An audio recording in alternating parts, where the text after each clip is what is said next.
very happy Wednesday evening to you.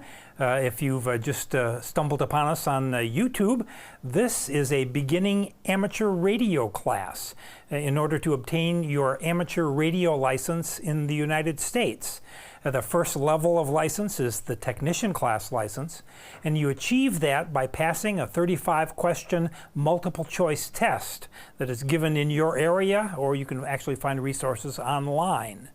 Morse code is no longer required, though it's still very popular, so that's what this class is all about. We work out of this book, the American Radio Relay Legal License Manual for the technician class. This is the 5th edition book. This has the current question pool. Nothing secret. All the questions and all of the answers are in the very back of the book. And what we try to do is go chapter by chapter and cover the topics in here with an emphasis on the questions and answers that you will see on your test. My name's Gary, ham radio call sign W4EEY, so come on along. We're going to be in chapter 5, which is probably maybe what you were all hoping for to be chapter 1, communicating with other hams. And so I said chapter 5, it's chapter 6. Thank you, Bruce. I'm still on the general class. We did the general class last night. That was chapter 5. And we went 10 minutes over. I talked and talked and talked. Hopefully I won't do that to you tonight. Hopefully we'll get out on time. So let's see what we can do. Come back to me just for a second, Bruce. When I first got involved in amateur radio, I was in junior high school. It was back in 1969, and the entry to get into amateur radio back then was via high frequency or shortwave radio. You could buy inexpensive shortwave transmitters and inexpensive shortwave receivers, and so that was the way that I and many hams of my age, got into the hobby. VHF and UHF, well, that was very hard to do because it was difficult to get the equipment that would work up on those frequencies. So that was a more advanced thing. It's interesting how things have flipped around. Nowadays, walk over here. You're more likely to get involved in amateur radio to use one of these. A handy talkie, typically a 5-watt radio that is both VHF and UHF with frequency modulation, FM. And so this is the entry. Well, tonight we're going to talk about both areas. The old traditional, which actually got started with Morse code, and we'll talk about the HTs and using them. So let's get started. We'll talk about simplex versus duplex. And it doesn't matter the frequency, either way, HF or VHF, you could. But simplex communications is communications that uses one frequency, and each station takes turn on that frequency. So here we have our little walking ham here, and he's communicating to somebody else in the vehicle over here, and they're both using 146.52 megahertz. So he's talking to them, then he stops talking and they talk back to him. So you take turns. That's simplex communications on one frequency. Duplex communications, as you might guess, uses two frequencies. When you're talking through a radio repeater, which might be up on a high mountain or a very tall tower, you can extend your range considerably using one of these. So here's our little man walking and transmitting up on 147.72 to the repeater, and the repeater rebroadcasts that down on 147.12. And so this vehicle can be much, much farther away. Ham radio repeaters with 60, 70-mile ranges are not unusual. And vice versa. When it's his turn to talk, he will call on the input frequency to the repeater, and it will come back out on the output frequency of the repeater, and he'll receive it over here. So this isn't full duplex. Full duplex is what you have on the old telephones, where you're talking on the telephone and you can break into somebody else's, conversation. Hey, wait! I don't agree with that. That's full duplex, where you can send and receive at the same time. Repeaters are what they would call half duplex, which means that you have to take turns. So here's some more definitions in that area. But simplex in the amateur radio context means that radio stations are communicating with each other directly and on the same frequency. And how do we know what frequencies that we can use? Well, we were talking before we got started here about this. It's in your book on page 1-23, but we also have these from the American Radio Relay League, what I call the color charts. You can see it's very glossy, reflective. It's not laminated.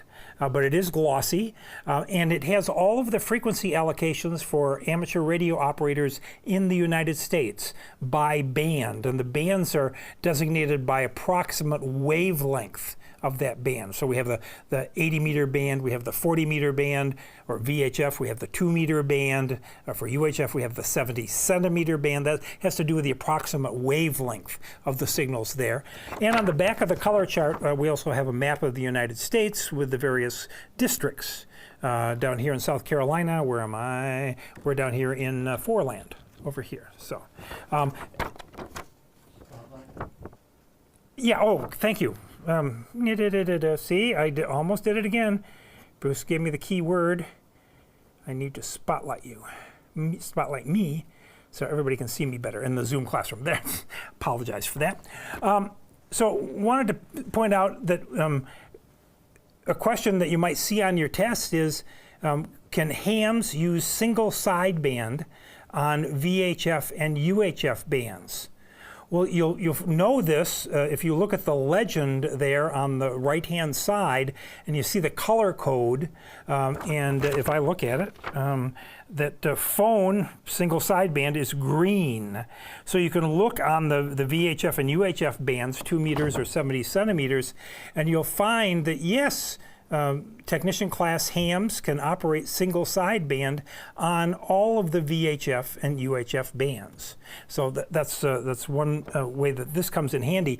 If you would like one of these color charts, they come from the American Radio Relay League, but I'll be happy to send you one if you just send me an email at w4eey@arrl.net and say, Gary, I would like one of those color charts. And here's my mailing address. I need your postal mailing address or I can't get it to you. And it's free. And we're happy to get that out to you because every ham should have one of those in their ham shack. So these that we looked at on the color chart are frequency allocations set by the FCC. Those are the frequency bands that we can use as amateur radio operators. And some bands are exclusive for advanced and extra class operators in the 80 meter, 40 meter, and 50 meter bands. They have those. But some bands, all hams can use.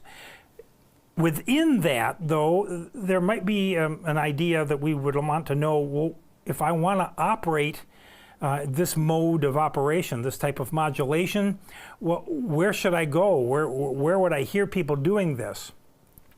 And that has to do with the band plan. So the FCC sets the frequency allocations, and hams have set up band plans, which are further subdivisions that suggest where certain modes or modulations can or should be found. And in your book, there's an excerpt for the 2 meter band plan. Also, if you look at the URL down there at the bottom, you can find all of the band plans for all of the various bands. But here for 2 meters, for VHF, for example, the low end of the band from 144 to 144.05 is for Earth, Moon, Earth, Morse code, CW. Above that, we have orbiting satellites carrying amateur radio. Oh, here we have some FM repeater inputs. That's here for us here on the ground. Oh, here's FM repeater outputs. So this is the band plan that amateurs have agreed to. It's kind of a voluntary agreement. It helps us to use the spectrum space efficiently. They're gentlemen's agreements. Now, it's not mandated by the FCC, but they do consider it to be good practice. The band plans, though, are not law. They can't guarantee that no interference will occur. And remember that as an amateur radio operator, if you're being interfered with or if something's going on, you can always, the Q code, QSY, means change your frequency, either by going to a different memory channel on your HT, or if you've got a HF radio with the big knob, you can QSY. Oh, look, we're already up to questions. Let's see how we do. Where may single sideband phone be used in amateur bands above 50 megahertz? Charlie. We see that? We looked at the color chart, yes, and in at least some segment of all of those bands. And what is a band plan beyond the privileges established by the FCC? A alpha. It is a voluntary guideline for using different modes or activities within an amateur band. And what term describes an amateur station that is transmitting and receiving on the same frequency? C, Charlie. Yeah, got to give somebody else a chance to answer. But yeah, Simplex, great. I'm so proud of you. All good. All right, let's carry on to section 6.2, making contacts. So we saw a transmission earlier on 146.52 megahertz from our little man walking along with his HT. That is the national calling frequency for the 2-meter band for FM, for the little HTs and mobile radios. So if you are in a new area to you and you don't know of any repeater frequencies in the area, I'll show you how you can find those coming up. But you can always tune your radio to 146.52 and just throw out your call sign, and someone may be monitoring. That's a frequency where people just have the radio set to listen for any general calls. The same thing goes in the 70 centimeter or UHF bands. This 446 megahertz is the calling frequency for UHF FM. So these are both expecting you to be using FM radios on these frequencies. If you're going like mobile to a ham fest, for example, and you have a radio in your car, and you're on the freeway, say driving to Dayton, Ohio for the big one, tune your radio over to 146.52 and call out, and you'll have other hams that are also making the journey with you, maybe a mile ahead or a mile behind, and you can strike up a nice conversation. Here's another example of Simplex up on top, using the 146.52 calling frequency, and then duplex or half duplex operation with the repeater down below. So how do we check into a repeater? Well, I'm going to tell you that we're going to have an example here coming up, but I want you to listen first. Just listen for a moment just to see if there's any existing conversation going on. It's kind of rude to just break in if somebody's already communicating, so let them continue. If you're old enough, I liken radio repeaters to the old party lines. Some people don't even know what the heck I'm talking about, but back in the day when telephone lines were actually scarce, they actually had one phone line that might serve a group of 2, 3, or 4 houses. And each house would have their own distinctive ringtone, and they'd know of when that ringtone, 2 longs and a short or something like that, they'd know to pick up their phone and answer it. But their neighbors could also pick up their phone and listen in on what's going on. Well, that's a radio repeater. Conversations are not private on a radio repeater. Other people are listening in, so always keep that in mind. But listen, see if there's a conversation going on. If there's not, all you need to do to check in is to take your radio, make sure that it's properly programmed for the input and output frequencies of the repeater, push the push to talk button, and just throw out your call sign. Whiskey 4, Echo, Echo, Yankee. Or Whiskey 4, Echo, Echo, Yankee, listening. Or you'll hear Whiskey 4, Echo, Echo, Yankee, monitoring. And that's all. Then you stop and you listen. And if somebody is also listening and they want to talk with you, they'll come back to you. They'll call you by your call sign, and then they'll say, here is, and then they'll give you their call sign. And then you begin a conversation. Now, if you know somebody who you think is going to be on the repeater, you'll listen first, make sure there's no conversations, and then you can call them by their call sign. So my friend Bob, ND7J, ND7J. Here is Whiskey 4 Echo Echo Yankee. Stop and listen. And if Bob is on the repeater at the time, he'll come back, and then we can begin our conversation. Now, each radio is going to have its differences, and you have HTs, the handheld radios, and you're going to have mobile radios. And mobile radios are higher powered, 25 to 50 watts, depending. And you're going to want to be using an antenna on your vehicle that is outside, so you can get clear reception and transmission. Also, the mobile radios typically are going to have an R or reverse button. And what that does is when you push and hold that button, instead of listening to the repeater's output frequency, it allows you to flip them so you're listening on the repeater's input frequency. Why would you want to do that? Well, maybe there's somebody who's on the repeater and you want to see if they're in your area. And if you push on the reverse button and you can hear them directly, that means they're close to you. So when the time comes, you could get on the repeater and say, hey, I know you're in my area. Let's go to 146.52 and I want to have a conversation with you over there. And so you can QSY and over to a simplex frequency. So that's why the reverse button is on many radios. It allows you to hear the input frequency of the repeater, and it allows you to get off the repeater, return it to normal amateur use, and you can continue communicating on a simplex frequency. If you listen to local repeaters, and the one that I recommended today to a ham is our Caesar's head repeater on 146.6. It's a wide area coverage repeater, and you'll hear all sorts of conversations. It's one of the busiest in our area. But you'll also hear people talking that sometimes their signal gets weak, or you'll hear somebody complaining about, hey, we can't hear you. Why is that? Well, here's an all of the above question coming up. Could be that your batteries are low in the HT and you're not putting out the full 5 watts. It could be that you're off your X, you're off a good position to get into the repeater. Remember I said last week that in your house there's going to be one spot that's going to get into the repeater the best. That's your X, that's where you want to be. Or if the radio's misprogrammed, if you've got the frequency slightly off, then your signal will not sound normal. So local repeaters are great. Come back to me just for a second, Bruce. And you can talk on the wide area repeaters like the Caesar's head repeater, 60, 70 miles with a little 5 watt HT. That's pretty good. But hams, we like to push the envelope. We like to be able to go out farther. We like to talk to people in distant locations. Well, can that be done with an HT?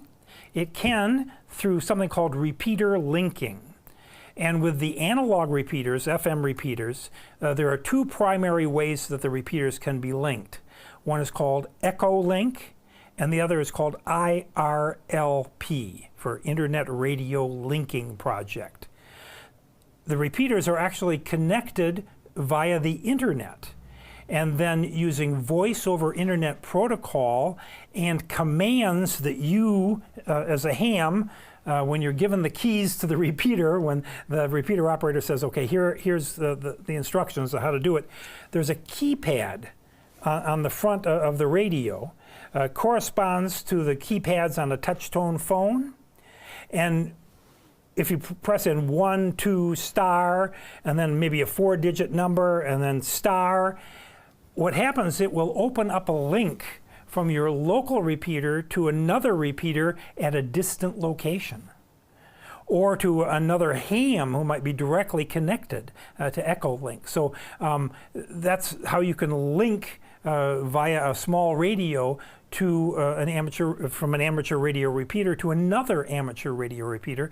So you're using the DTMF, dual tone multifunction keypad, to enter the on code and then the remote link ID code, whatever they might be for your system. And then you can connect to maybe a repeater in Denver if you've got friends out there. DTMF Same thing as we had with touch tone phones. I remember, I'm old enough, that was an innovation, dual tone multi-frequency. And Echolink, here's a little pictorial that shows the interconnection of one repeater via a transceiver and a computer off to another computer and a transceiver, so you can actually be in area A and talk to area B. And that could be in the same country, it could be in a different country. So Echolink requires you to be licensed before you can use it. So before you are able to use it, you get your FCC amateur radio license, and then you must go to the Echolink website for validation. You send them a official copy, a PDF of your license, and then boom, you're in. And you don't even need a radio. Your phone, you can download an Echolink app for your smartphone and use that to access amateur radio repeaters, both locally and around the world. Now, the Internet Radio Linking Project is very similar. In the upstate of South Carolina, I don't know of any repeaters that are using IRLP, although I understand that the SC Hart system of radio repeaters here in South Carolina does use IRLP, but they work very similar. Now, how do you find these linked repeaters, or VoIP repeaters, Voice over Internet Protocol? Well, the American Radio Relay League publishes on an annual basis. Come back to me just for a second, Bruce. I haven't bought one in a long time. You'll see this is for the 2020 edition, but this is a repeater directory. And inside, organized by band and state and location, are all of the amateur radio repeaters that were on the air at the time of publication. So you can find all of the information you need here, including those repeaters that are linked via Echolink, for example. Or you can use an online website. Come back to the laptop. Repeaterbook.com is one that I find very handy. It's free. There's also apps for your phone. And with your phone, with the GPS on the phone, Repeater Book app can actually tell you what the repeaters are that are local to you within 10, 15, 20 miles. They sort them by distance. So you'll know what the nearest repeater might be. You can also subscribe to online services. There's one called RF Finder. Or if you have access to the local frequency coordinator database for your area, it's the Southeastern Repeater Association here for South Carolina, you can get that information that way to find out what are the repeater frequencies, the input-output frequencies, and are they connected via Echolink or IRLP. So remember when I got started in ham radio, I got started on the HF bands because that was what was open to us. And so that may not be what you're going to do right away with your technician license, but we do have questions that deal with proper procedures for the HF bands, even proper procedures for Morse code. So we're going to talk about those just so you have them under your belt, so to speak. We're all about tradition. And radio telegraphy actually was built on landline telegraphy. Samuel Morse, what has God wrought? Well, we use the traditions of telegraphy, both the landline and radio. And so that's why we do some of the things we do, because of the way things evolved. So if you want to make a contact with any amateur radio operator using Morse code, what you're going to do is, remember this advice? Listen on frequency. Do you hear if there's any other stations on the frequency? Okay, everything seems to be clear, that's great. Then you can ask, is the frequency in use? Or if you're doing it with Morse code, you can send another Q code, QRL. Da da da da da da da da da. Did it. QRL and then question mark. Did it, da, da, did it. That's just asking, is the frequency in use? And if you get no response, then you can make sure that you're in your assigned band, look at the color chart, and then you can begin to call CQ. CQ is just a general call. I'm here, I'm available, and if anyone would like to communicate back to me. If you're on using Morse code, you send the letters C and then the letter Q. Da, da, da, da, da, da, da, da. You usually send it about 3 times. Then you send the 2-letter word DE, which is the French for from, da, da, da, da, and then your call sign, KE8NW, KE8NW, and then the letter K, which is the Morse code equivalent of saying over. And then if somebody is there, they're listening, they hear you, you'll hear your call sign coming back to you in Morse code, which is one of the sweetest sounds you will ever hear. Hey, I got out and somebody's coming back. The same procedure happens with voice as well on HF. You just pick up your microphone. Is the frequency in use? Is the frequency in use? Whiskey 4 Echo Echo Yankee. Listen. Nothing. CQ, CQ, CQ. Here is Whiskey 4 Echo Echo Yankee. Whiskey 4 Echo Echo Yankee. Calling CQ and bye. And that then might elicit someone else who would be calling you back, and you begin a general conversation. Now, to call another station, if you know the other station's call sign, then all you need to do is call them with Morse code. Just send their call sign, DE, from, and then your call sign, and then listen. And if they come back to you, then you can begin your conversation. Same thing with the voice. You just ND7J, ND7J. Here is Whiskey 4 Echo Echo Yankee. You can do that on an HF frequency. And if you're on a repeater, the same thing as we talked about earlier. Now, Q codes. We've talked about 2. QSY means changed frequency. QRL is the frequency in use, or do you have something for me? Well, there are more Q codes, and you can find big lists of them online, but the ones I have for you here are probably the most important and the ones that I'd like you to know about. QRM. You might hear this even on the voice repeaters. Oh, I'm experiencing QRM. That's man-made interference. That's interference from another station or something that, motor tools or things like that. I've got QRM here. Can you say that again? QRN has to do with natural interference. Think about lightning, static crashes on the air that might obliterate a signal. I've got QRN here. Hey, what's your QTH? That's your location. My QTH is in Anderson County, South Carolina. Oh, your signal has got QASB.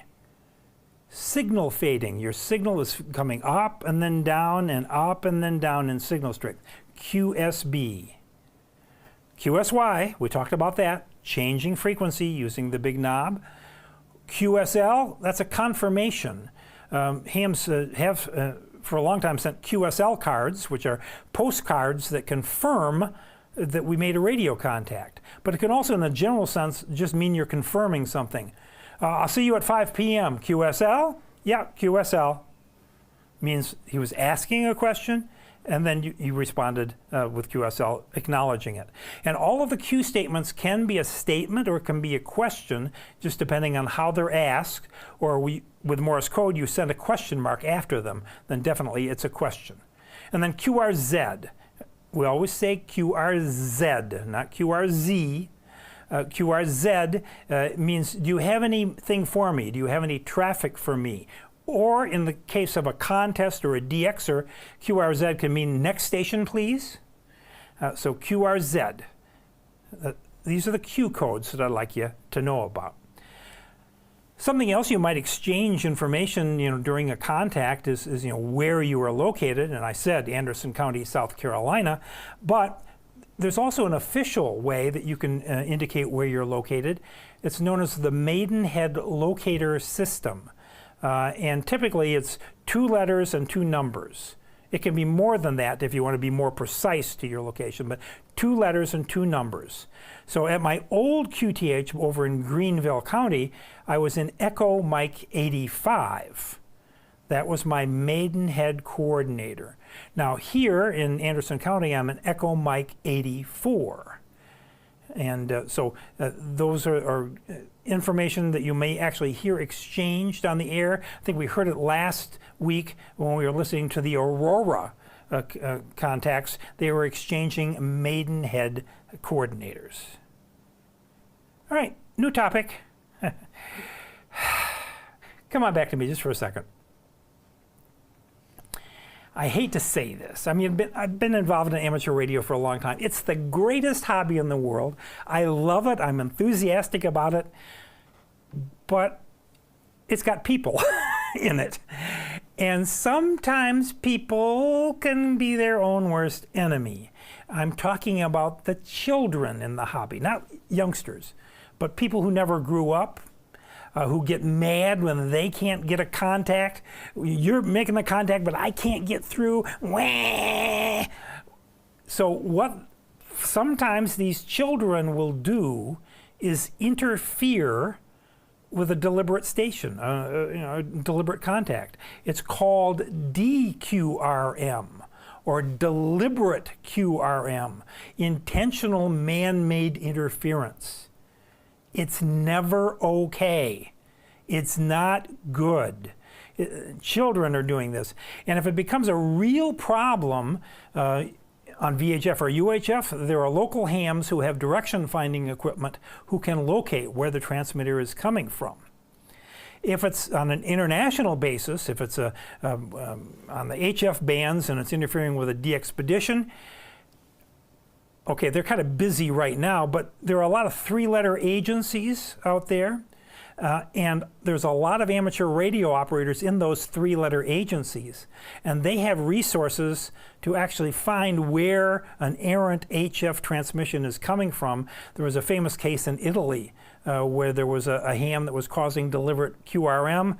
They located him, they located his house, they located the street, they went and knocked on his door. He quit. No more. They found him.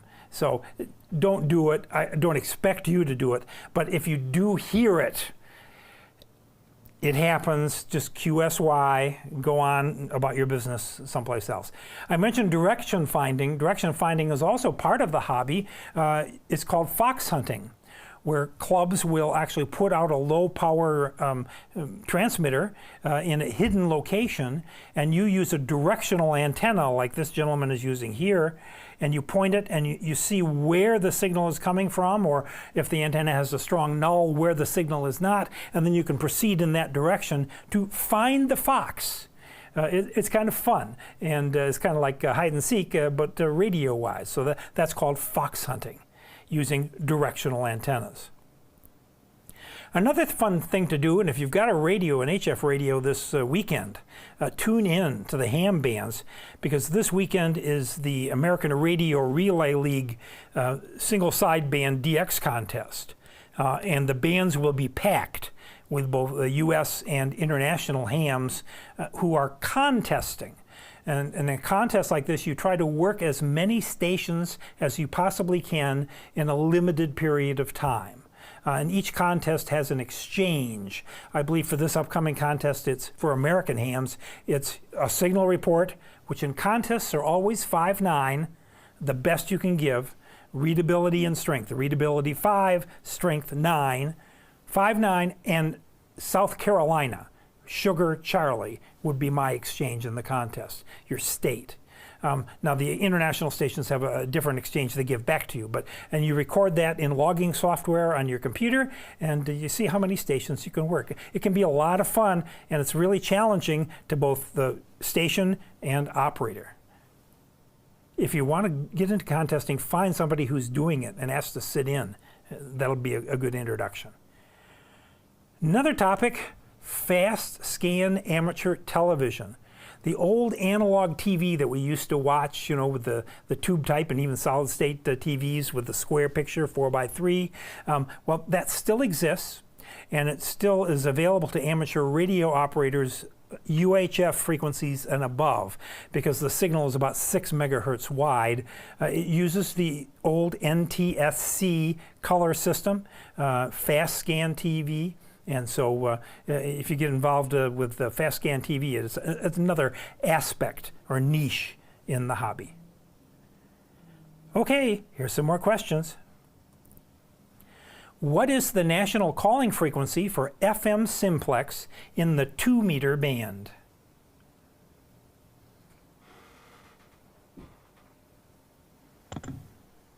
A alpha. It is. It's 146.52 megahertz.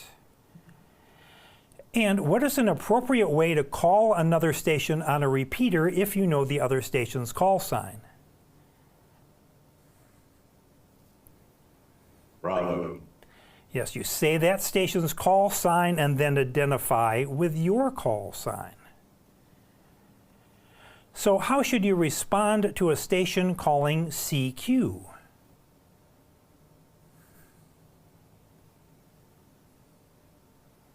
Charlie. Yes, in a very like manner, you transmit the other station's call sign. You heard it because they were sending CQ followed by their call sign. Then follow that by your call sign so they know who's calling them. And what is the meaning of the procedural signal CQ?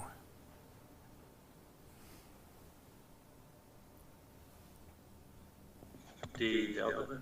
It is calling any station. Which of the following indicates that a station is listening on a repeater and looking for a contact?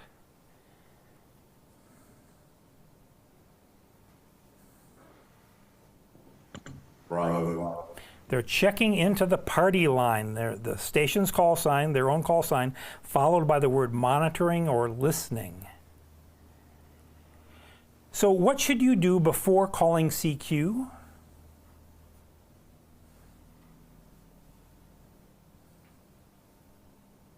Delta.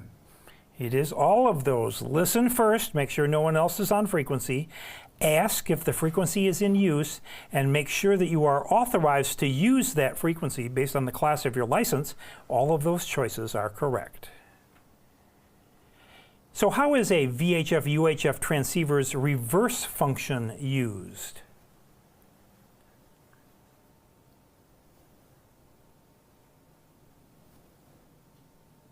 Charlie. It allows you to listen to a repeater's input frequency, and if you can hear the other ham on the input frequency, you know they're close by. So why are simplex channels designated in the VHF and UHF band plans?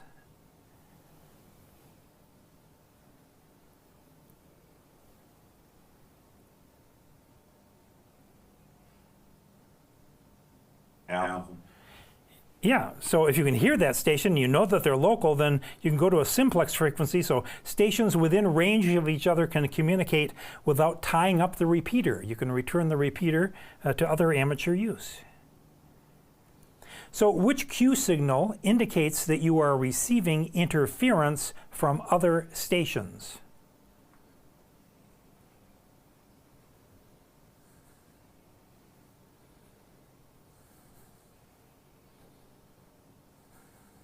A alpha. Yes, I like to say the M stands for man-made, QR, man-made interference. And which signal indicates that you are changing frequency?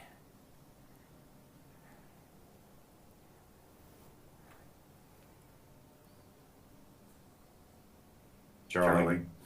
Not Charlie. Oh, I'm getting Bravo. Excuse me. QSY. I'm going to QSY to the 40-meter band, or I'm going to QSY to, yeah, okay, there we go. Changing frequency. And what might be a problem if you receive a report that your audio signal through an FM repeater is distorted or unintelligible? D delta. Your transmitter could be off frequency, your batteries might be running low, you're in a bad location. All of those are correct. And which of the following methods is used to locate sources of noise interference or jamming?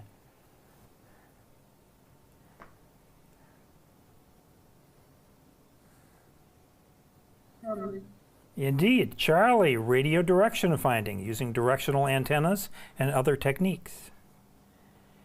So which of these items would be useful for a hidden transmitter hunt?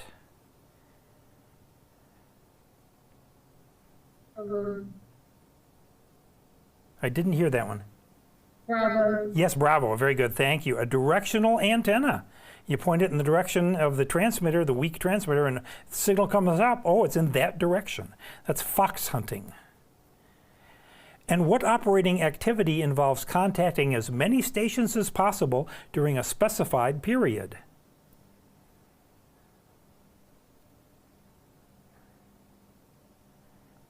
Alpha. No? D, delta. Contesting. It's all for sport. It's also known as radio sport. And in fact, in July will be a contest, the International Amateur Radio Union contest, which is considered the Olympics of radio sport. So contesting. So which of the following is good procedure when contacting another station in a contest?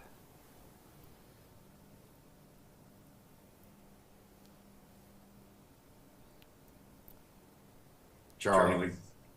You want to send only the minimum information needed for proper identification and the contest exchange. So Whiskey 4 Echo Echo Yankee 59 South Carolina.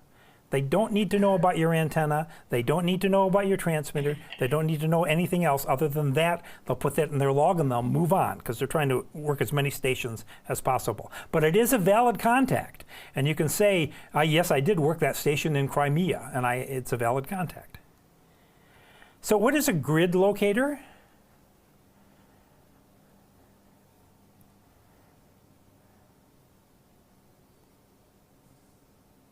Alpha. Alpha. Yes, it's a letter number designator assigned to a geographic location. Right now I am in Echo Mike 84.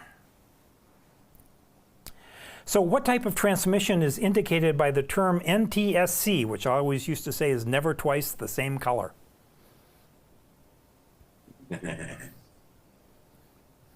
Charlie.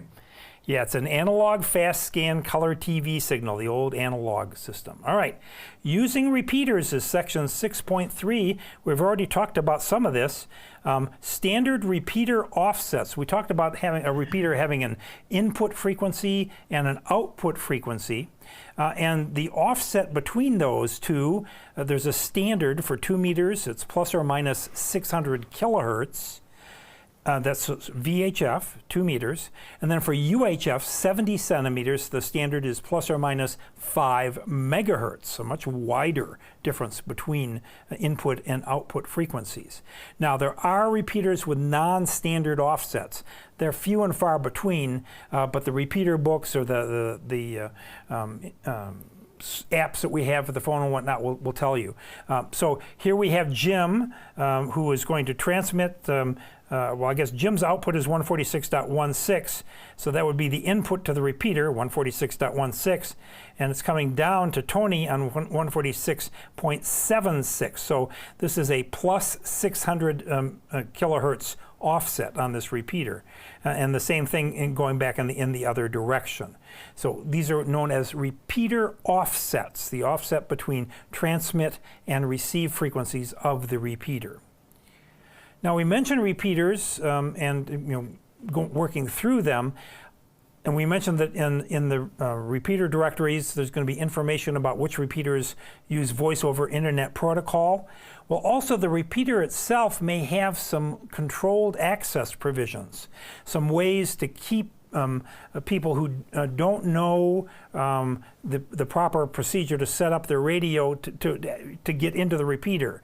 It keeps out interference from distant signals, and so controlled access for repeaters. It's not punitive. It's just part of the way that we have to do it with radio. Also, it doesn't make your transmission encrypted or secret in any way.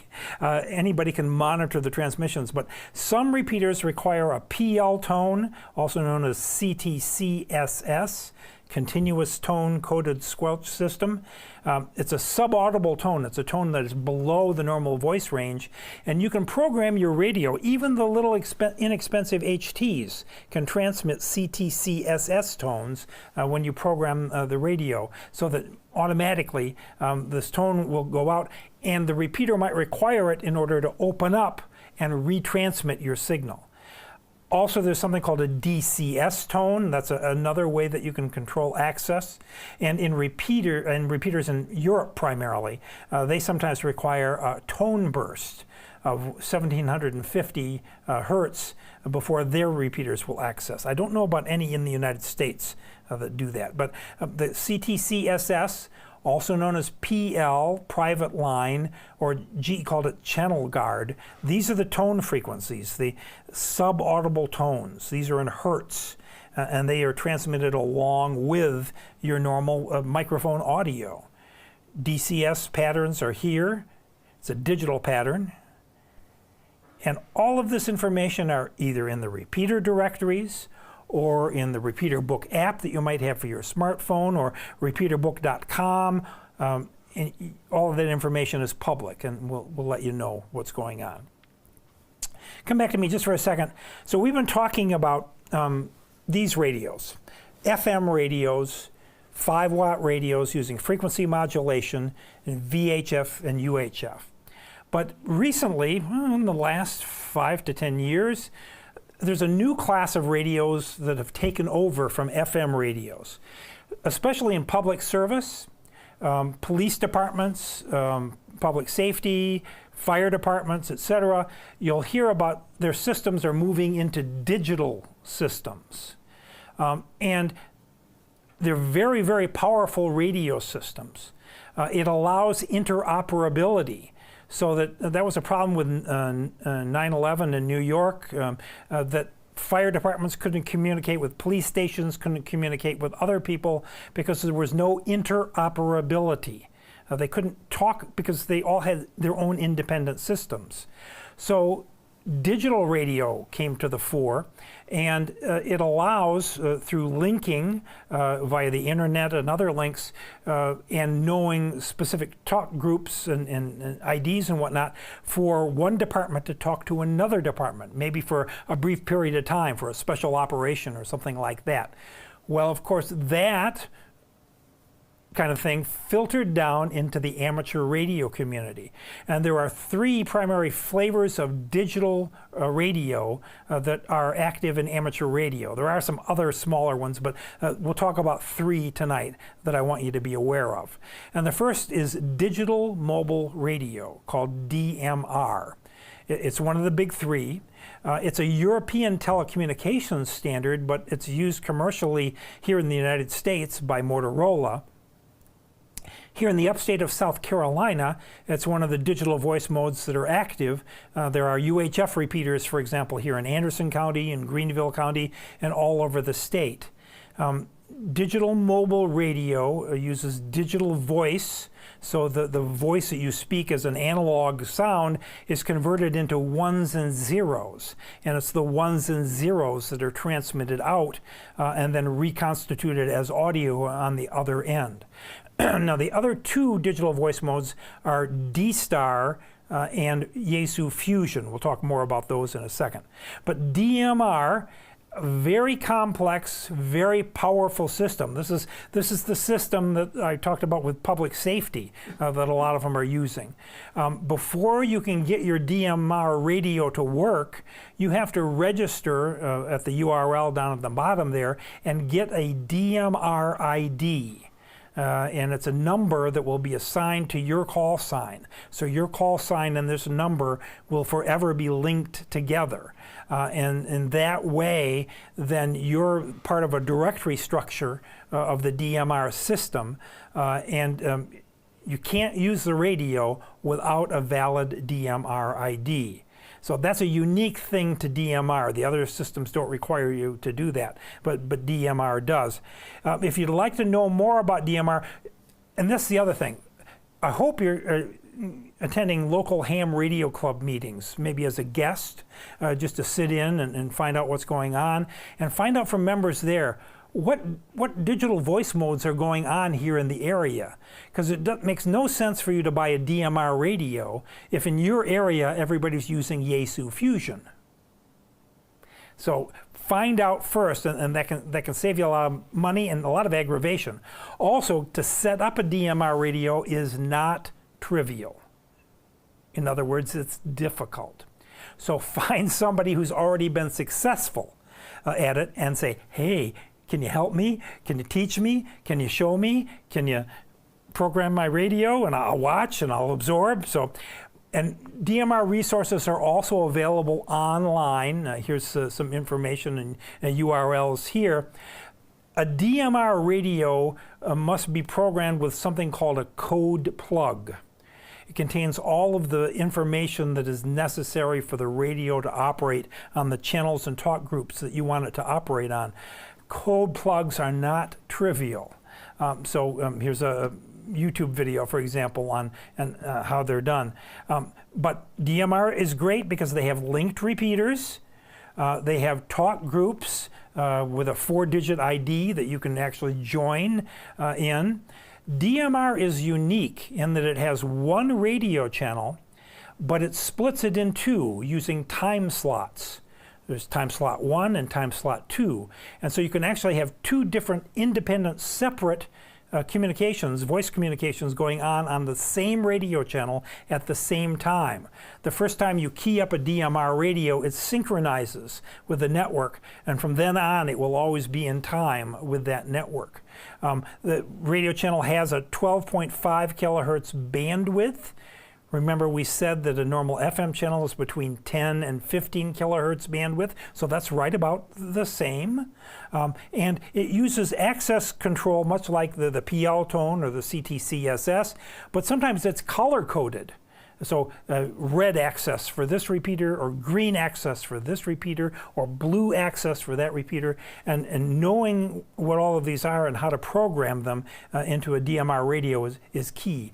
But if you wanted to talk to an entire region, like the southeast of the United States, well, the talk group is 3174.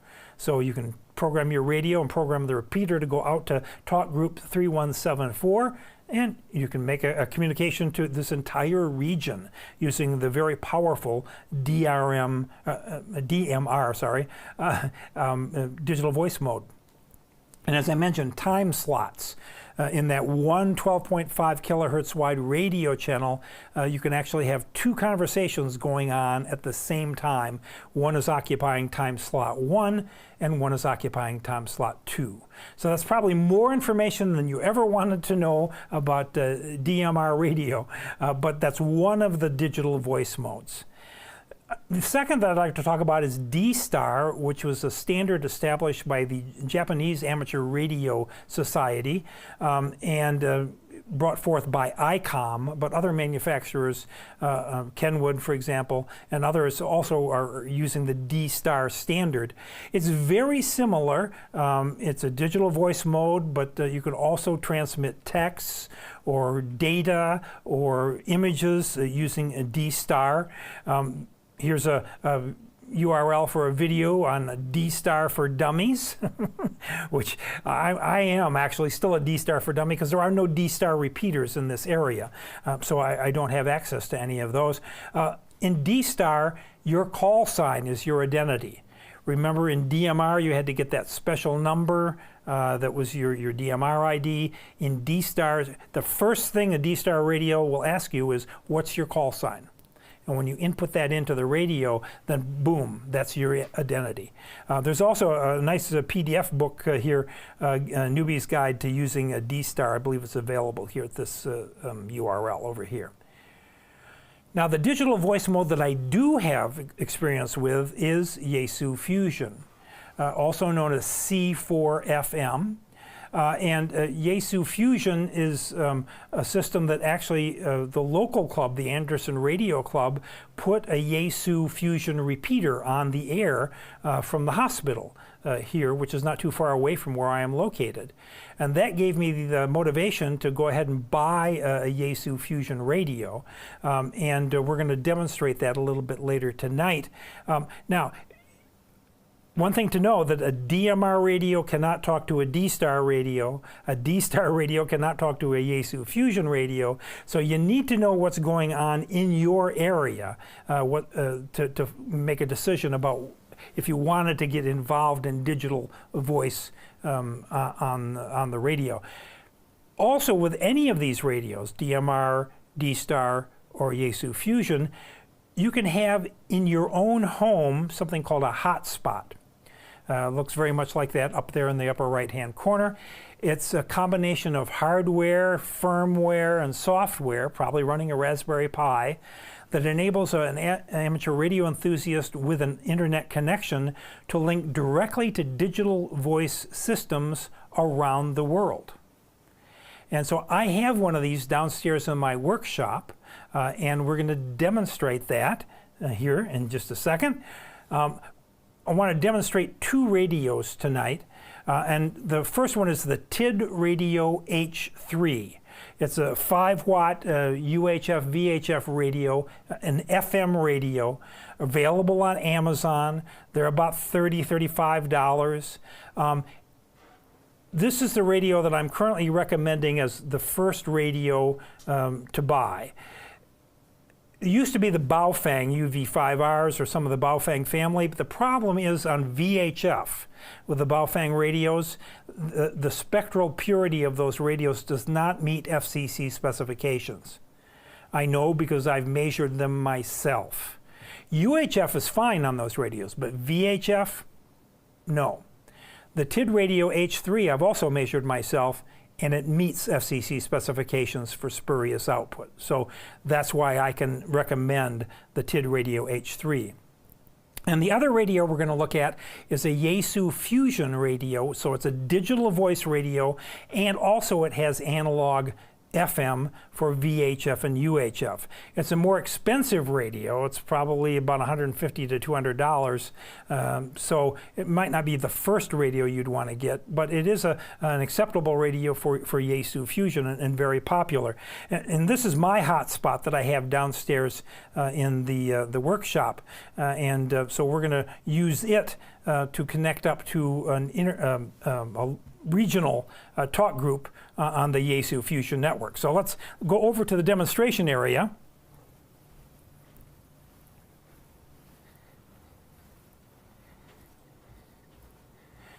And so I'm going to start with the TID Radio H3, which I mentioned is a VHF, UHF radio. Now, I don't know if anybody's going to be on the other end of this conversation, but we'll try it. So the first thing we're going to do, like we said, we're going to turn it on, and we're going to listen.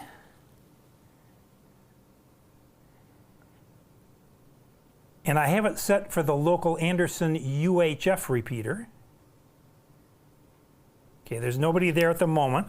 Let's see if we can raise anybody.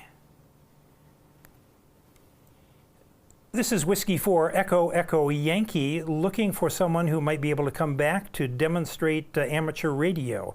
Whiskey 4 Echo Echo Yankee, Pendleton, South Carolina. 4ART, repeater. So that was the repeater's ID.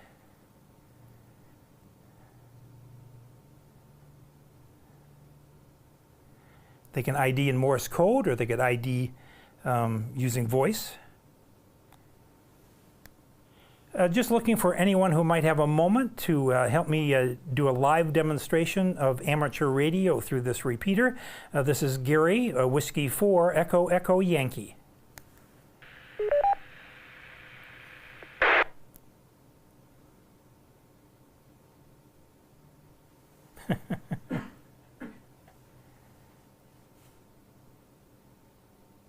Live demos are always fun. They are. You never know what's going to happen. Let's try what. Station looking to do a demo. KD4SJC, Kilo Delta 4, Sierra Juliet Charlie.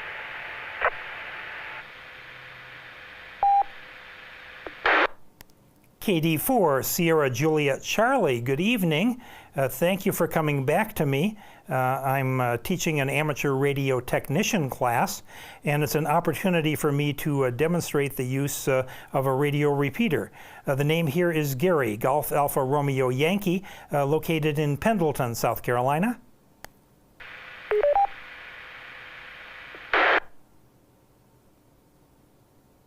The noise can hardly read you now. When you first came on, you were pretty strong, but your signals dropped off, barely making you repeat. Yeah, Roger, Roger. Let's try again. I'll stand up more upright here. I was off my X, apparently. Gary here, Whiskey 4 Echo Echo Yankee, with the Technician Amateur Radio class, just doing the demonstration.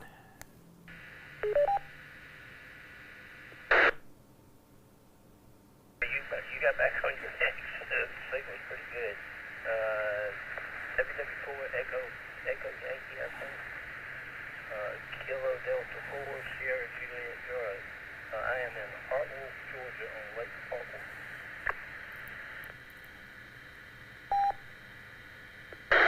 Very good. Well, nice to make your acquaintance this evening, coming from Hartwell, Georgia, here to Pendleton, South Carolina, via the Anderson UHF repeater.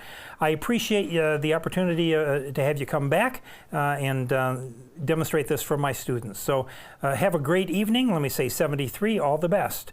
KD4 SJC from Whiskey 4 Echo Echo Yankee.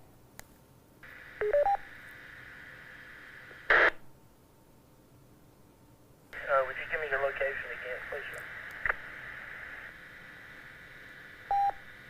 Yeah, Roger, I am located in Anderson County, Pendleton, South Carolina. QSL?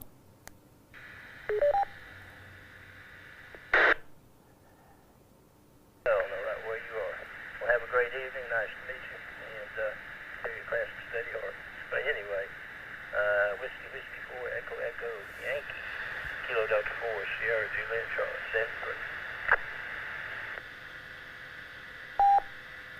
73.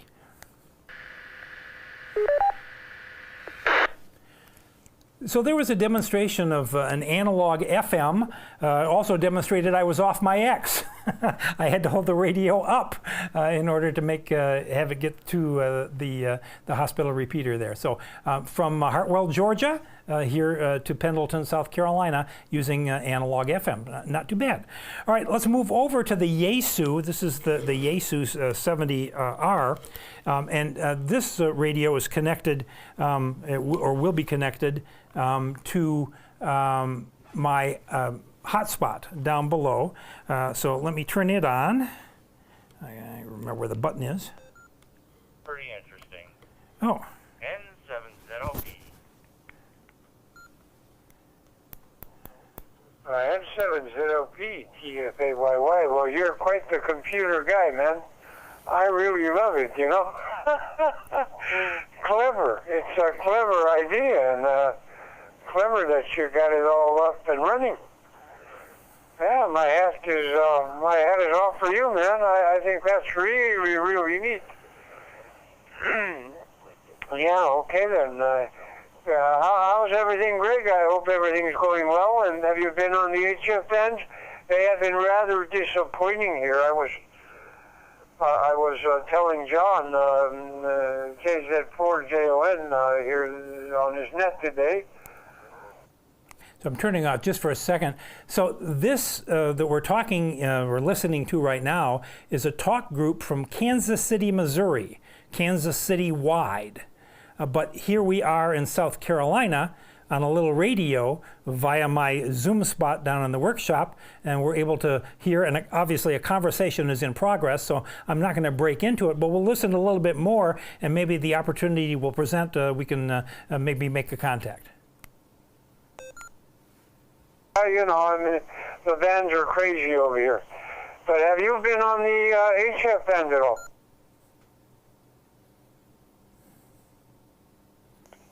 No, I have not turned my radio on for 3 to 4 days. My 891. It's hooked up and all, but I just haven't turned it on because it's been lousy. And now that the weather is getting warmer, I'm ready to go out. But, you know, the wind is so strong here yet. And the wind is chilly, so I haven't been going out yet. But it's supposed to reach, I think, 70 in a few days here. So I have no excuse but to get out there when it reaches 70. I don't care if I'm a lazy wimp, 100% of each. I need to give. So I told you it's a party line. You listen in, you'll hear all sorts of things. Do you listen? Do you hear the sound of the voice it sounds kind of a robotic a little or not clear. That's the coding of the analog to digital and digital to analog. That's a characteristic of digital voice systems. And warm and everything else and in between. I don't like going out in the cold anymore. Years ago, I didn't mind it, but now, no. And, I got that van all fixed up and Okay, well, we're not going to hang around here and wait for an opening, but we could make that contact all the way out. And the last time we did this, I actually made a contact with a ham up in Canada that was also monitoring this talk group. So it's a way for you to have long distance communications via just a small handheld radio and very relatively low cost. And you'll hear hams on this talk group from England, from Germany, from all over the world. So kind of fun. All right, let's go on back. Don't want to keep you extra tonight. Remember, I was 10 minutes over last night. That was no good. So linked repeaters, we talked about them before with Echo Link and the Internet Radio Linking Project, just to reinforce that both analog and digital systems can be linked. And a linked repeater system is a network of repeaters where signals received by one are transmitted by all. So there's actually, in the DMR radio system, there's the Piedmont radio network, where if you transmit into that, it goes to a chain of ham radio repeaters all along the eastern seaboard. So that's linked repeaters. And we talked to you about knowing your radio, knowing where the reverse button is, knowing how channels can be scanned. And then there's something called frequency range scanning in many radios. You can set a low frequency limit and a high frequency limit and have the radio scan in between those and find activity. Activity that you might not know that is there, except the radio is looking for it, and it'll stop when it has activity. That's frequency range scanning. Okay, here's some questions. So what is a common repeater frequency offset in the 2-meter band?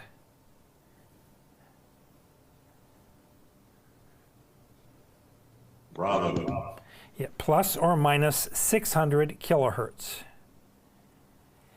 And what is a common repeater frequency offset in the 70 centimeter band?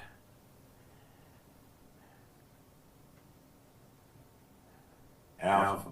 Yep, plus or minus 5 megahertz. And what is meant by repeater offset?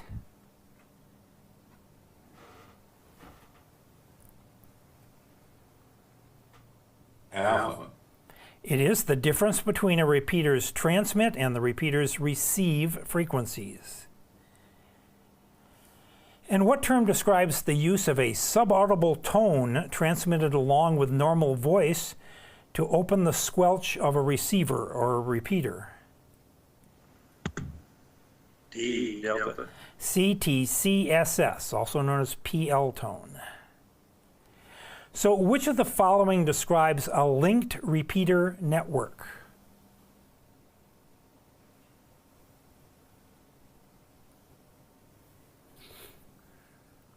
Alpha. It is. It's a network of repeaters in which signals received by one repeater are transmitted by all the repeaters in the network. And which of the following could be the reason you are unable to access a repeater whose output you can hear?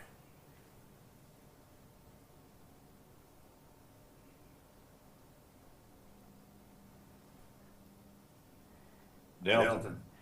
It is. You could have the improper transceiver offset, or you could be using a wrong CTCSS tone or a wrong DCS tone if that's the system it uses. So all of those are possible. This is, you can't get into the repeater. You can't get the repeater to repeat your signal for one of these reasons. So what type of signaling uses a pair of audio tones? Think Ma Bell. Alpha. DTMF, dual tone multi-frequency. And how can you join a digital repeaters talk group?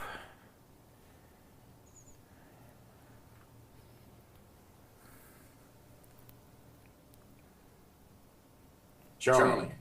You program your radio with the group's ID or code, like for DMR, that's Southeastern United States. And what is the purpose of the color code used on DMR repeater systems?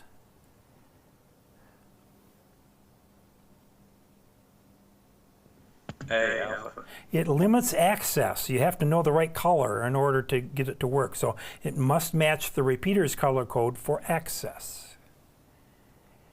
And what function is performed with a transceiver and a digital mode hotspot?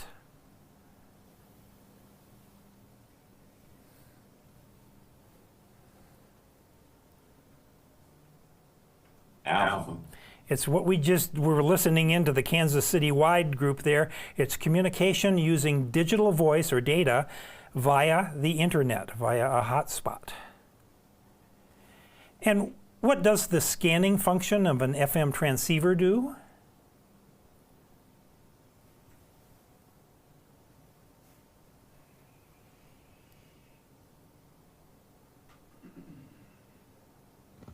Charlie. Charlie. Yes, it tunes through a range of frequencies to check for activity. And what does a DMR code plug contain?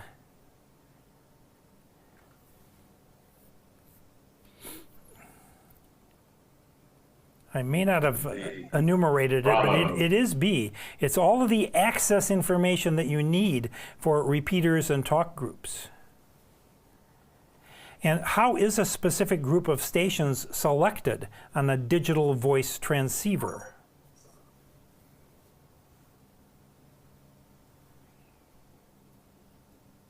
Charlie, It is by entering that group's identification code.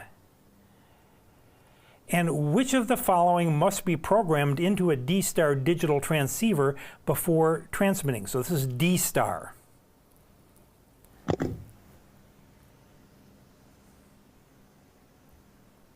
Alpha. Yeah, the first thing your brand new D-Star radio is going to ask you for is your call sign. That becomes your identification on the D-Star network. And how is over-the-air access to Internet Radio Linking Project nodes accomplished?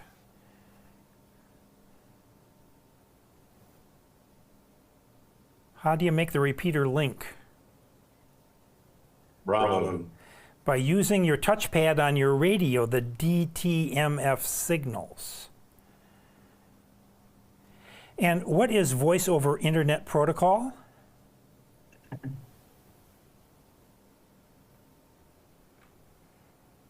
Delta, It is. It's a method of delivering voice communications over the internet using digital techniques. And what is the Internet Radio Linking Project?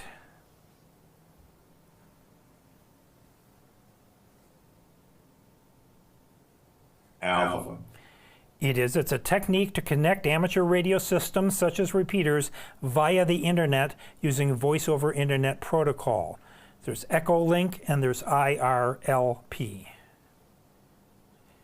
And which of the following protocols enables an amateur station to transmit through a repeater without using a radio to initiate the transmission? It's magic. Delta. I told you with Echolink there's an app for that. Echolink has apps for Android and iOS. And what is required before using the Echolink system?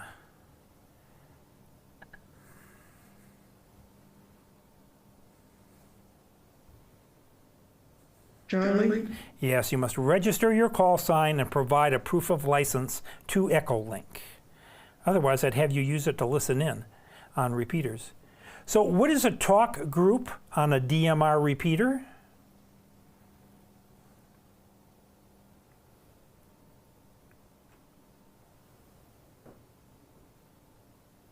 Note this is DMR.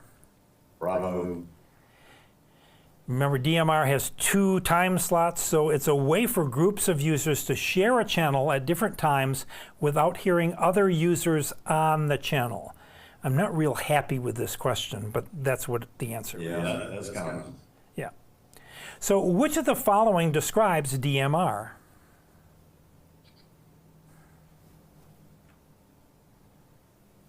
Alpha.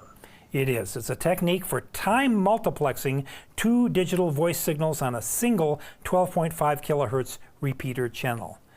Ladies and gentlemen, you have been doing great.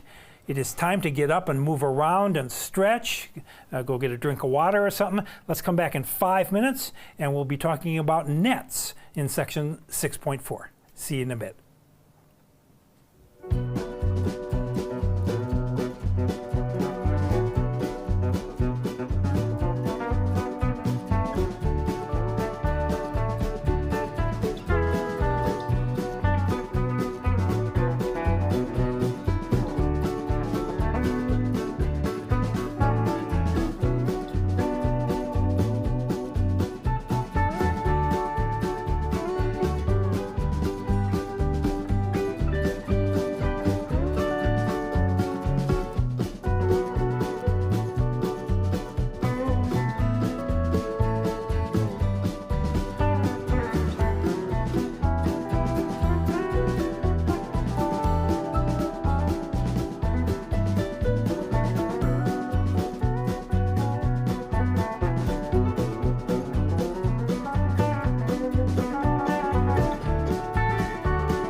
And welcome back. Hope you got a chance to get up and move around and get the old bones stretched out a little bit. And we'll get back at it here.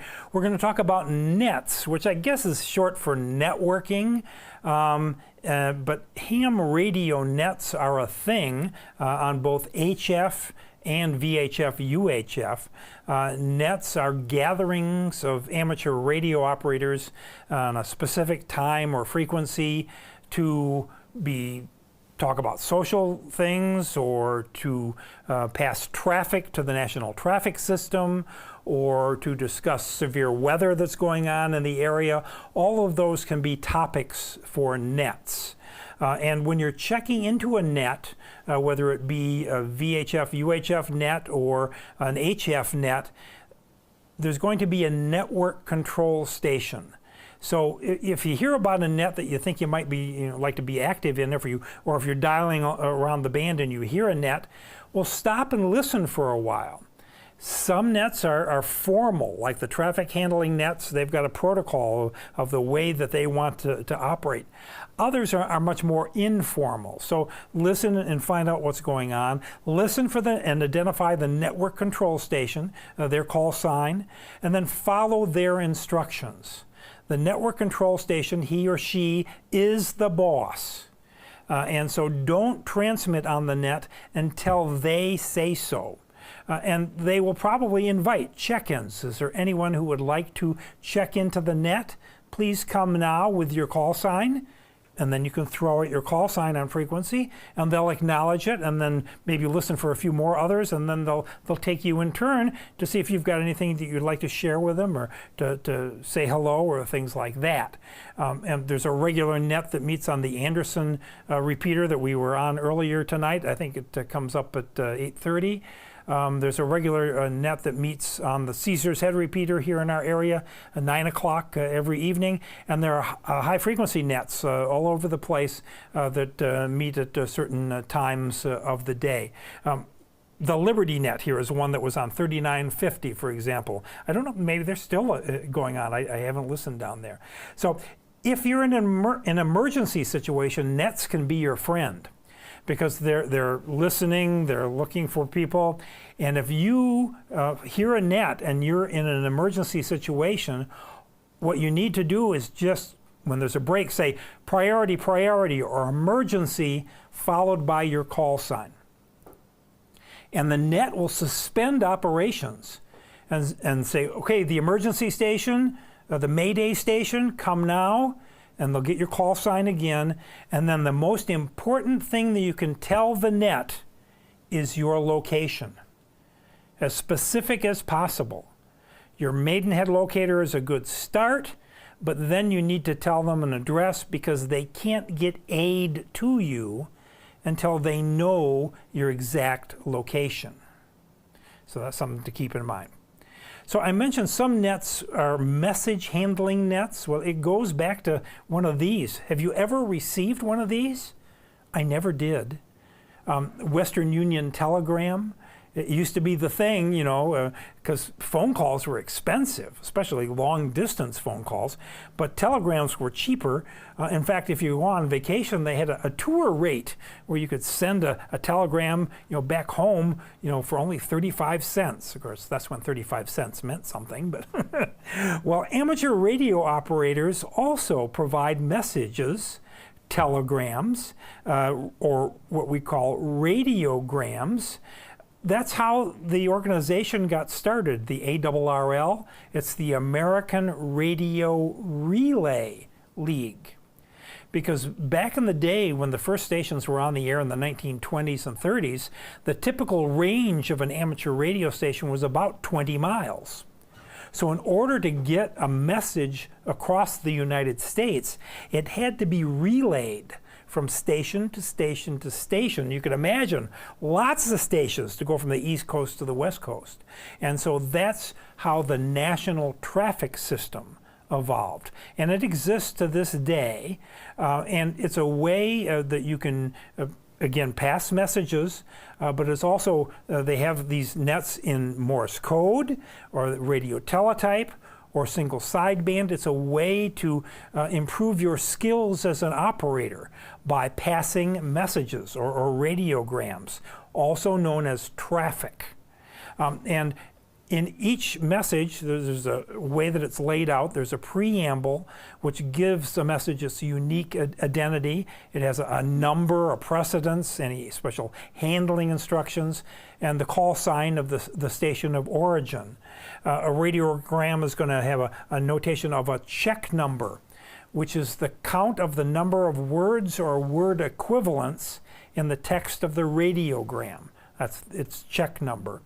The place of origin, the time and date, and the address, the name, street, and number where the message is going. Here is the number one rule. Good traffic handling means that messages are transmitted exactly as received. Don't correct spelling. Don't say, that doesn't sound right, I'm going to change it. No. Messages must be transmitted exactly as received. And to this day, you can go to the ARRL and you can get blanks of these radiogram forms. Note the arrow there is pointing to the checkbox, which says that this message has 12 word equivalents. The message there. So I never did receive a Western Union telegram in my life, but I have received radiograms from hams who have used the National Traffic System. Thank you very much. If you're going to be doing traffic handling on phone or single sideband voice, one thing that you're going to want to know is the phonetic alphabet. Because you can spell out proper names or any unusual words, and it'll prevent confusion and also make sure that the message gets transmitted exactly as it was received. Okay, here's some questions. Which of the following are typical duties of a net control station?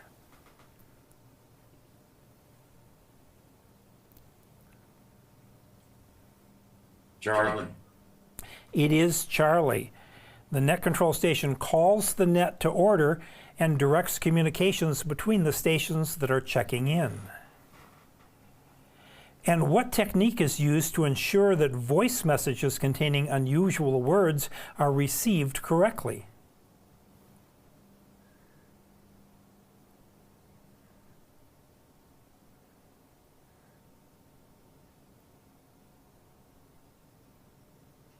Charlie. Spell the words out using a standard phonetic alphabet. And what does the term traffic refer to in net operation?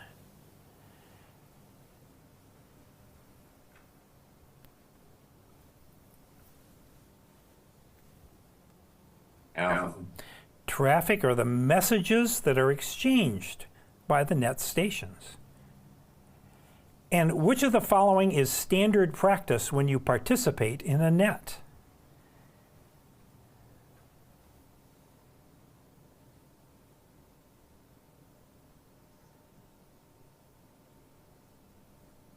Charlie. Unless you're reporting an emergency, transmit only when directed by the net control station. So which of the following is a characteristic of good traffic handling?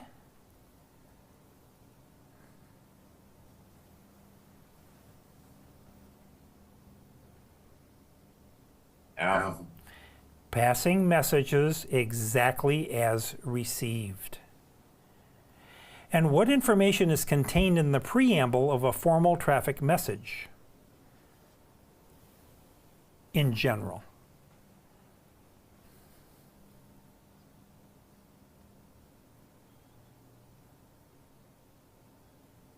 Delta. It's all of the information that is needed to track the message through the system. And what is meant by check in a radiogram header?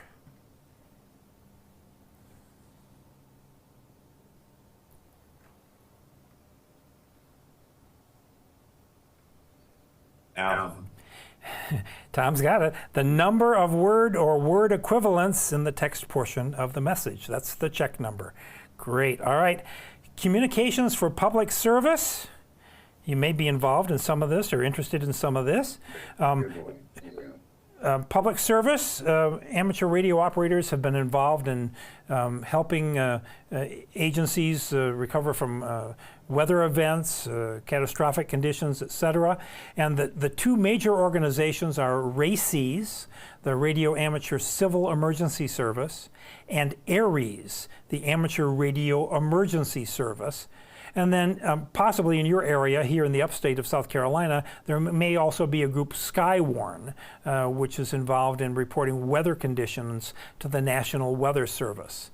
If you're going to be using your amateur radio station and license in service, you must still always abide by FCC rules. FCC rules are always in place. So let's talk briefly about RACES. RACES uses amateur stations, operators, and frequencies for civil defense communications. So when you see RACES, you see the C in there, think civil defense. Operators are RACES certified by local civil defense organizations. So to become part of the RACES group, you have to be certified and you have to get training. Specific training, and it is an official part of the FCC Part 97 regulations for amateur radio. So RACES is stations, operators, and frequencies being used for civil defense communications.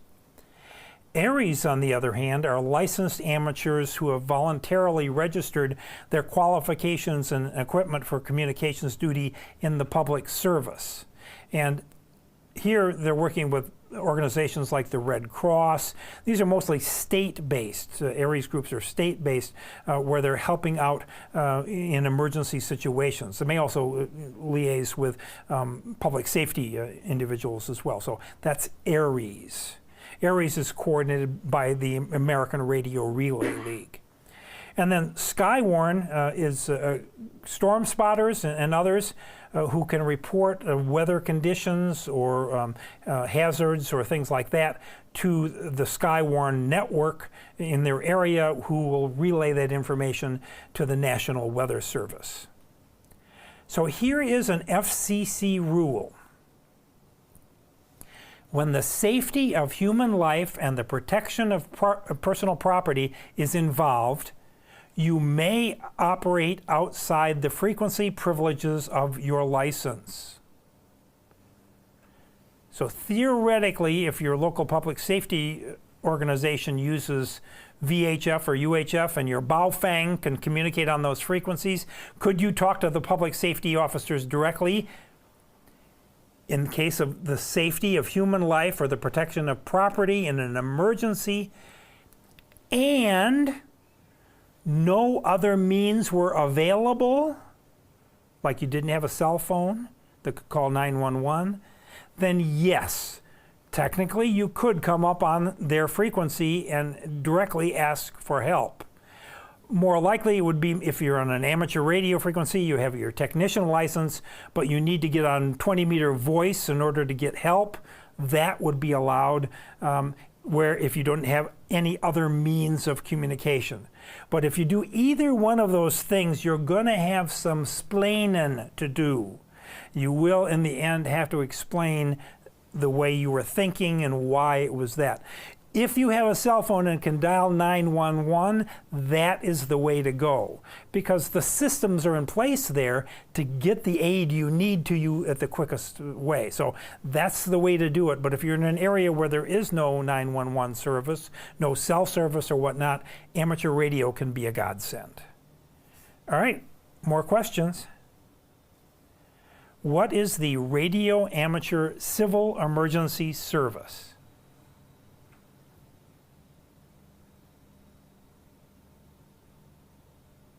Read carefully.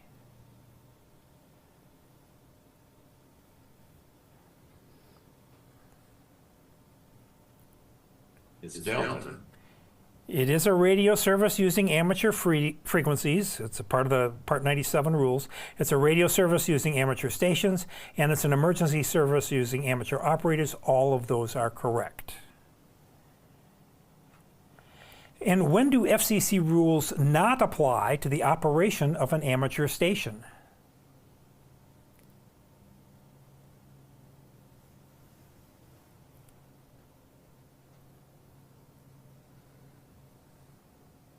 Delta. FCC rules always apply, even if you're using a RACES or ARES station. And what is RACES?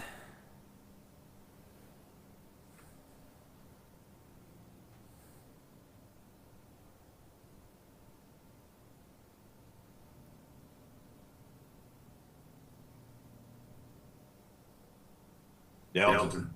And remember the key phrase, civil defense communications. An FCC Part 97 amateur radio service for civil defense communications during national emergencies. And what is the amateur radio emergency service?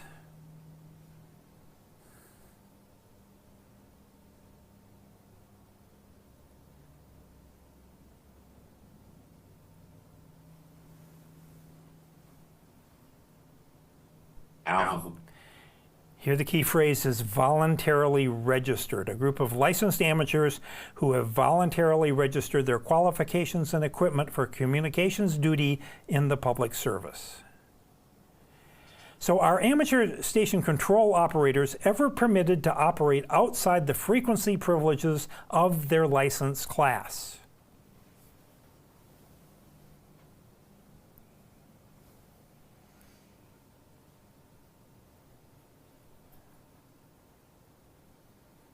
Delta, It is Delta. The answer is yes, but only in situations involving the immediate safety of human life or the protection of property. Come back to me just for a second. We had Hurricane Helene come through the upstate of South Carolina and western North Carolina a little over a year ago. And there were sections of North Carolina in particular where all of the cell towers went down. Some of them collapsed, some of them had no power. There was no cell communications whatsoever. And their distribution of ham radio transceivers to families was conducted, and non-licensed folks were actually using ham radio frequencies, but for the purpose of carrying emergency information in order to get through the event. So that's a real-world example of when one of these situations could occur. All right, last section, section 6.6, satellites. So amateur space stations, yeah, we have our own space stations. They're located 50 kilometers above the Earth. So you might have remembered from the band plan for 2 meters, something called Oscar, orbiting satellite carrying amateur radio. And there are satellites up now orbiting the Earth that have amateur radio equipment in them. And amateur satellites may be controlled by any amateur whose license allows transmission on the uplink frequency. And the uplink frequency is going to either be VHF or UHF. So technician class operators can be a control operator for a space station or satellite. One rule is you always want to use the minimum power necessary. The satellites are up there in order to use, amateurs on the ground can use them to contact other amateurs at distant locations. Beacon signals come from the satellites that indicate what the satellite is. It helps you identify it, but also contains telemetry regarding the health and the status of the satellite. Are the batteries charged? Is it in a reasonable operating temperature? Things like that. And data signals may be sent and received to and from satellites using FM packet radio. We talked about packet radio last week as one of the first digital modes in amateur radio. Now, the communication satellites that we're used to for using for television and things like that are geostationary orbit satellites. They're 22,000, is it kilometers or miles above the equator? And they look like they're just sitting right there, and you can point a satellite antenna toward them, and you don't have to move the satellite antenna. You don't have to do any tracking. So that's a geostationary orbit satellite. There is an amateur radio satellite that is a geostationary satellite. Unfortunately, it's over Africa. It's in this region here. So here's Africa, here's Europe. And so the footprint of the satellite goes out to here. So it does go down to South America out there, but it does not cover any of the United States. But hams in Europe and Africa can actually use this satellite to send and receive messages and communication, all sorts of different modes. So this is the SHALA satellite number 2. Qatar, the country of Qatar, helped to put it up. For us here in the United States, our satellites that we can use are LEOs. They're low Earth orbit satellites. And they, as you see here, go around the Earth in orbital patterns that have to be tracked. So the satellite is going to come up at a certain time. You have to track it in azimuth and in elevation, and then it's going to descend at a certain time. It's going to have a rise and a set. And so low Earth orbit satellites, LEOs, are what we can use. LEOs are fine. All of the Starlink satellites, for example, are LEOs as well. They just got a bunch of them, and they just hand off signals from one to the other. Keplerian data is something that is information about where the satellite is going to be in time and space. And it's this Keplerian data that's fed into a computer tracking software that you might have on your home computer to tell you where and when the satellite is going to be. Doppler shift has to do with the change in frequency of a satellite, whether it's coming toward you or going away from you. We're going to have an example of that coming up. Amateur radio satellites modes are either UV or VU. That means the uplink is UHF and the downlink is VHF, or the uplink is VHF and the downlink is UHF. Amateur satellites use 2 meters and 70 centimeters. And they use something called spin stabilization, but it can also cause something called spin fading caused by the satellite's rotation. And we mentioned packet radio before. PACSATs are satellites carrying packet radio. And Bruce and I were down at Hamcation in Orlando, and right at the entrance, the main entrance, they had a table set up with a couple of folks there that were wielding satellite antennas or handheld antennas, and well, look much like this, for example, and they were actually making contacts to amateur radio satellites, LEOs, using very simple equipment. Modulation to the satellites can be FM, or it can be single sideband, Morse code, or, as we mentioned, packet radio. And we talked about the satellite modes, VHF uplink, UHF downlink, or UHF uplink, VHF downlink. That would be mode UV. And I mentioned the satellites are stabilized by spinning. So not only is the satellite body spinning, but their antennas are also spinning at the same time, which is why you get spin fading, where the signal kind of goes up and down and up and down. You can combat that by using circularly polarized antennas, like this helical antenna, that actually minimizes the amount of fading caused by spin stabilization. And when you're transmitting up to a satellite, you always want to be monitoring the downlink transponder from the satellite.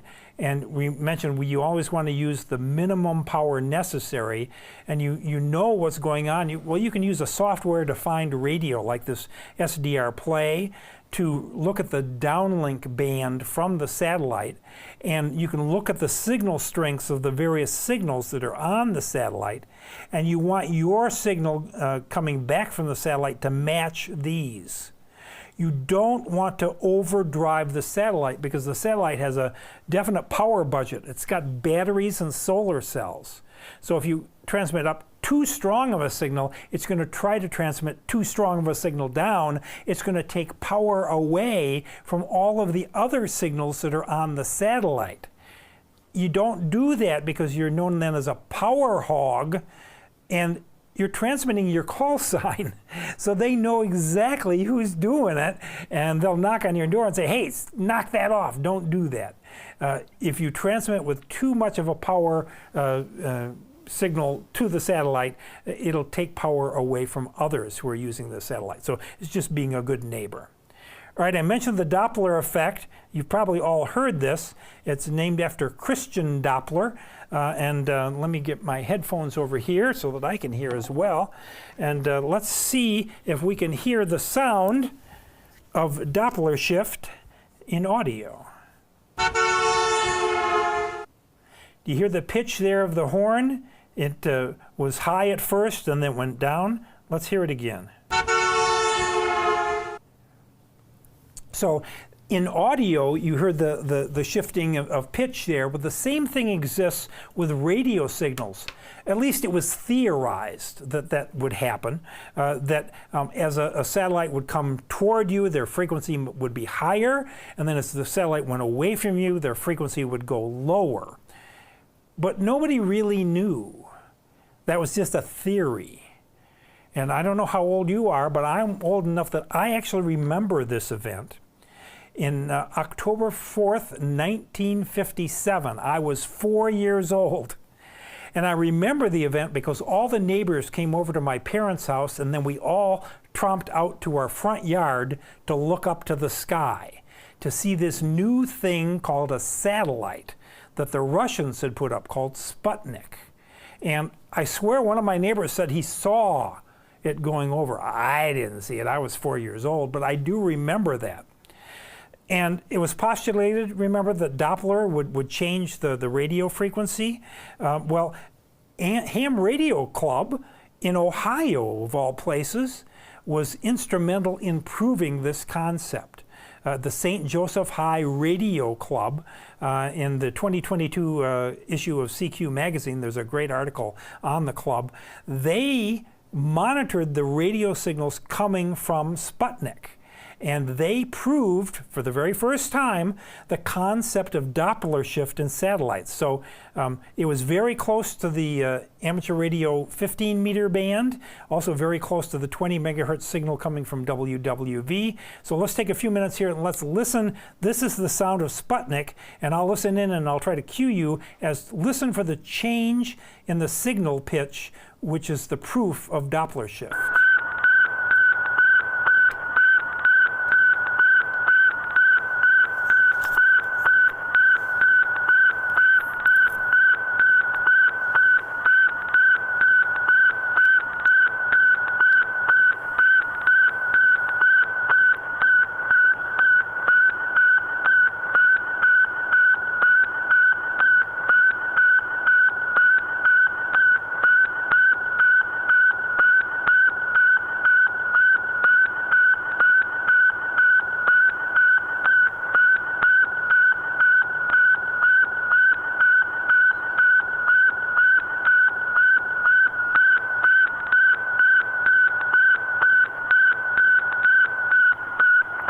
There, you hear it? Hear it go down? That was when the satellite was immediately overhead and then passed and is now going away from them. The pitch of the signal coming from Sputnik. So the St. Joseph Radio Club proved a theoretical concept, ham radio, on the march. Their leader was a gentleman named Mike Stimac, who unfortunately just recently passed away, but they still have their website up and in memory of him. So ham radio, good on ya. Yeah, way to go. And I talked about ephemeris data, or the Keplerian data. That's another name for it. That's the input to a satellite tracking software.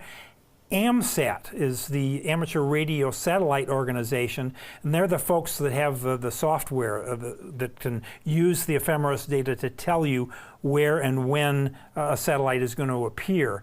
They have maps so that'll show the relative position of a satellite overhead. They'll give you the time, the azimuth, and the elevation, and the apparent frequency, taking into account Doppler shift. Because yes, sometimes you have to actually tune your radio on the fly in order to maintain communication with the satellite. And Keplerian elements, or ephemeris data, it's named after Johannes Kepler, this guy, a German physicist. It's the data inputs used for a tracking program. And finally, to wind up is what I'm trying to say, our discussion on satellites and space. just know that the International Space Station has technicians and astronauts up there that are likely ham radio operators and may be using ham radio to contact other hams, and may be contacted by technician class operators because you have full privileges in VHF and UHF. Okay, last questions. Which amateurs may contact the International Space Station?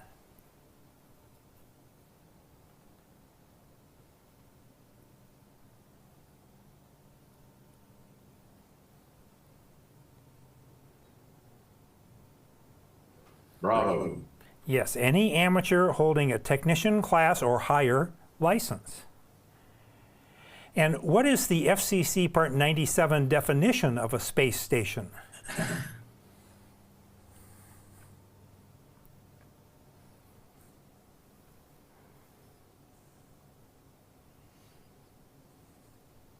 Charlie.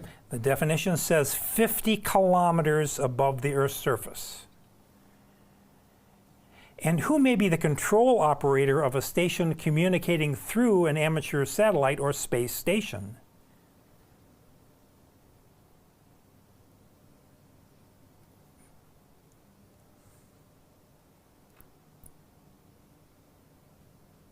Delta. Any amateur who is allowed to transmit on the satellite's uplink frequency, which is going to be VHF or UHF. So does that mean you have to have permission beforehand to do this? Is that No. what it is? Well, to be a control operator, to actually control the satellite, to turn things on and off, yes. But to Okay. communicate through the satellite, no. So what telemetry information is typically transmitted by satellite beacons?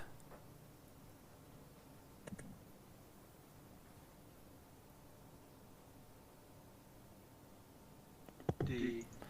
Beacons are a radio telemetry, but they don't give you the time of day. It's Charlie. It is Charlie. It's health and status of the satellite, along with an identifier to tell you what the satellite is, which one it is.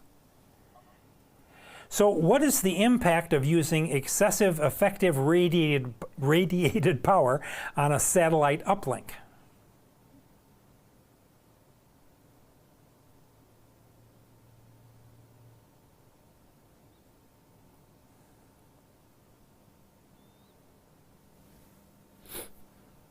Bravo. If you use too much power, you're going to take power away from others. You're going to be a power hog. You'll block access by other users, and they won't like it. So which of the following are provided by satellite tracking programs? Read carefully.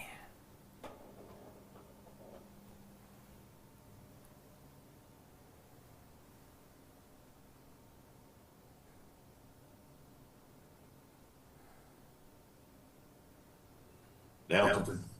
Yep, all of those. Maps showing the real-time position of the satellite track over Earth, the time, azimuth, and elevation of the start and maximum altitude, and the apparent frequency of the satellite transmission, all of those. And what mode of transmission is commonly used by amateur radio satellites?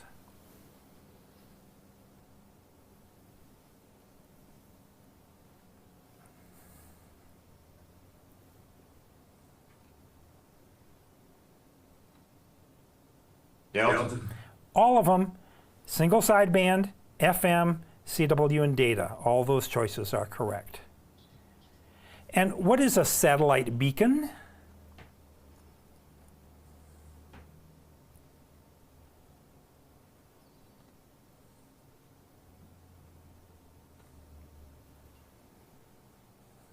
Delta. It is Delta. It's a transmission from a satellite that contains status information about the satellite. And which of the following are inputs to a satellite tracking program?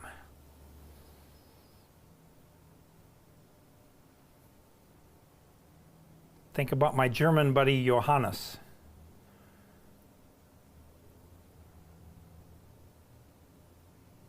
Bravo. I threw you. Johannes Kepler. Johannes Keplerian elements. And what is Doppler shift in reference to satellite communications? We heard it.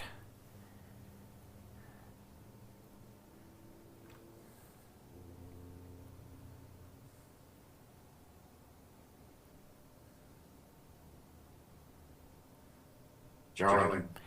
An observed change in signal frequency caused by relative motion between the satellite and Earth. And what is meant by the statement that a satellite is operating in UV mode?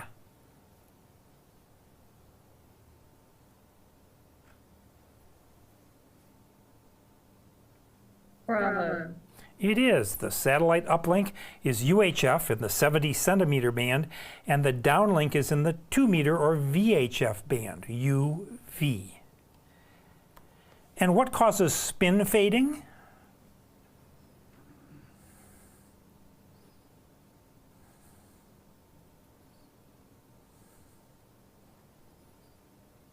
Bravo. Yep, rotation of the satellite and its antennas. And what is a LEO satellite? Delta. It is a satellite in low Earth orbit. And who may receive telemetry? Listen to this. Who may receive telemetry from a space space station? Hey. Yeah, anybody can receive that data. So that's why there's a hobby of folks tracking weather satellites. So which of the following is a way to determine whether your satellite uplink power is neither too low nor too high?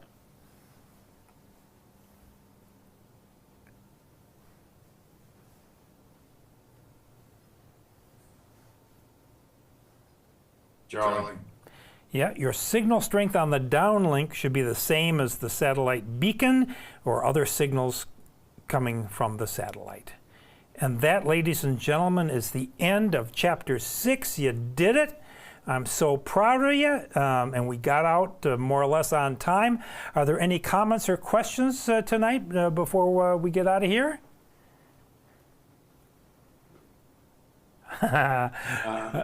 Do you have to have one of those Yagi antennas to pick up a satellite like that, or can you just? It helps to have an antenna with some gain. Yes, it assists. Yep. Okay. Well, you've been great. We're coming here at the end of the class time period, but we made it. I'm proud of you. Hang in there. Next week, Chapter 7.